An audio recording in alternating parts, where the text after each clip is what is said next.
Hey, what's up, guys? It's One with the Truth.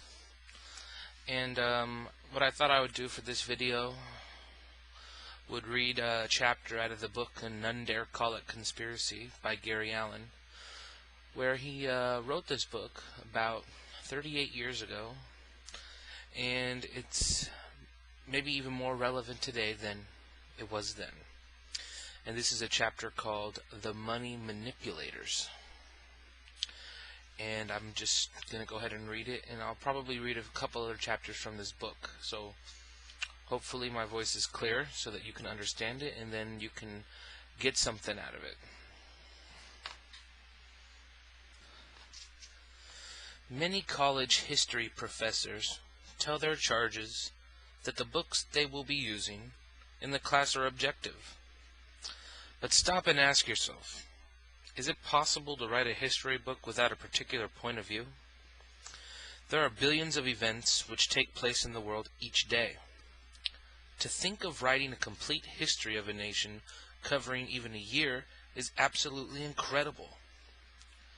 Not only is a historian's ability to write an objective history limited by the sheer volume of happenings, but by the fact that many of the most important happenings never appear in the papers or even in somebody's memoirs.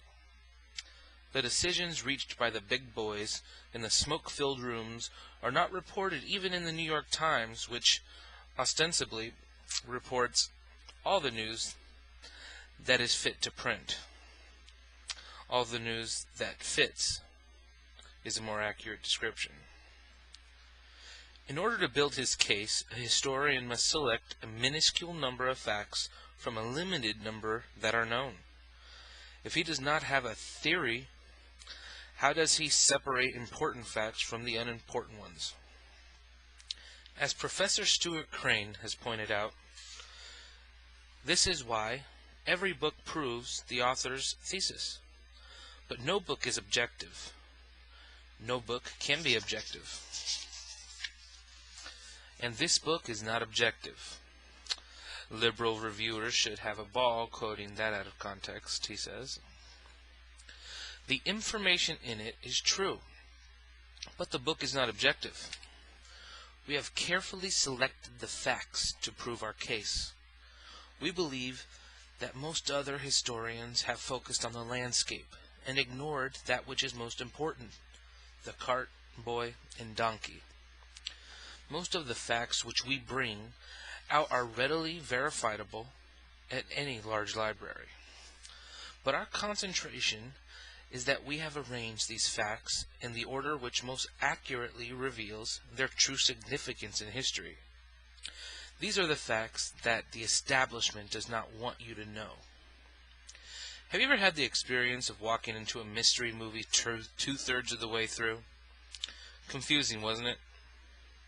All the evidence made it look as if the butler were the murderer. But in the final scenes you find out, surprisingly, that it was the man's wife all along. You have to stay and see the beginning of the film. Then, as all the pieces fall into place, the story makes sense. This situation is very familiar to the one in which millions of Americans find themselves today. They are confused by current happenings in the nation. They have come in as the movie, so to speak, is going into its conclusion. The earlier portion of the mystery is needed to make the whole thing understandable. Actually, we are not really at the starting point of the beginning, but we are going back far enough to give meaning to today's happenings. In order to understand the conspiracy, it is necessary to have some rudimentary knowledge of banking and, particularly, of international bankers. While it would be an oversimplification to ascribe the entire conspiracy to international bankers, they nevertheless have played a key role. Think of the conspiracy as a hand with one finger labeled international banking. Others, foundations, the anti-religion movement, Fabian socialism, and communism. But it was the international bankers of whom Professor Quigley was speaking when we quoted him earlier as stating that their aim was nothing less than control of the world through finance. Where do governments get the enormous amounts of money they need? Most, of course, comes from taxation. But governments often spend more than they are willing to tax from their citizens, and so are forced to borrow. Our national debt is now $455 billion. Every cent of it borrowed at interest from somewhere. Now, I just want to put a footnote. Our national debt now, since this book was written over 38 years ago, is now like $23 trillion. And our total liabilities are about $80 trillion. It's ridiculous. But I'll continue. The public is led to believe that our government borrows from the people through savings bonds. Actually, only the smallest percentage of the national debt is held by individuals in this form. Most government bonds, except those owned by the government itself through its trust funds, are held by vast banking firms known as international banks. For centuries, there has been big money to be made by international bankers in the financing of governments and kings. Such operators are faced, however, with certain thorny problems. We know that the smaller banking operations protect themselves by taking collateral. But what kind of collateral can you get from a government or a king? What if the banker comes to collect and the king says, "Off with his head"? The process through which one collects a debt from a government or a monarch is not a subject taught in the business schools of our universities. And most of us who have not been in the business of financing kings haven't given it much thought. But there is a king financing business, and to those who can ensure collection, it is lucrative indeed. Economics professor Stuart Crane notes that there are two means used to collateralize loans to governments and kings. Whenever a business firm borrows big money, its creditor obtains a voice in management to protect his investment. Like a business, no government can borrow big money unless willing to surrender to the creditor some measure of sovereignty as collateral. Certainly international bankers who have loaned hundreds of billions of dollars to governments around the world command considerable influence in the policies of such governments. But the ultimate advantage the creditor has over the king or president is that if the ruler gets out of line, the banker can finance his enemy or rival. Therefore, if you want to stay in the lucrative king financing business, it is wise to have an enemy or a rival waiting in the wings to unseat every king or president to whom you lend. If the king doesn't have an enemy, you must create one.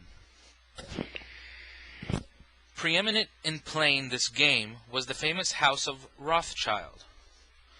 Its founder, Mayer Amschel Rothschild, of Frankfurt, Germany, kept one of his 5 sons at home to run the Frankfurt Bank and sent the others to London, Paris, Vienna, and Naples.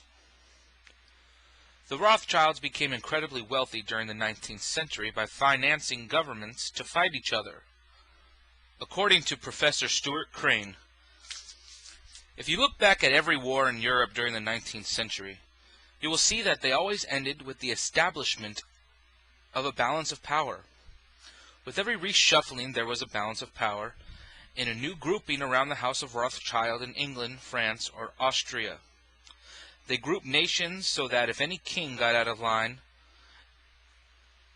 a war would break out, and the war would be decided by which way the financing went. Researching the debt positions of the warring nations will usually indicate who was to be punished. In describing the characteristics of the Rothschilds and other major international bankers, Dr. Quigley tells us that they remain different from ordinary bankers in several ways. They were cosmopolitan and international. They were close to governments and were particularly concerned with government debts, including foreign government debts. These bankers came to be called international bankers. One major reason for the historical blackout on the role of the international bankers in political history is that the Rothschilds were Jewish. Anti-Semites have played into the hands of the conspiracy by trying to portray the entire conspiracy as Jewish. Nothing could be farther from the truth, though. The traditionally Anglo-Saxon J.P. Morgan and Rockefeller international banking institutions have played a key role in the conspiracy. But there is no denying the importance of the Rothschilds and their satellites. However, it is just as unreasonable and immoral to blame all Jews for the crimes of the Rothschilds as it is to hold all Baptists accountable for the crimes of the Rockefellers.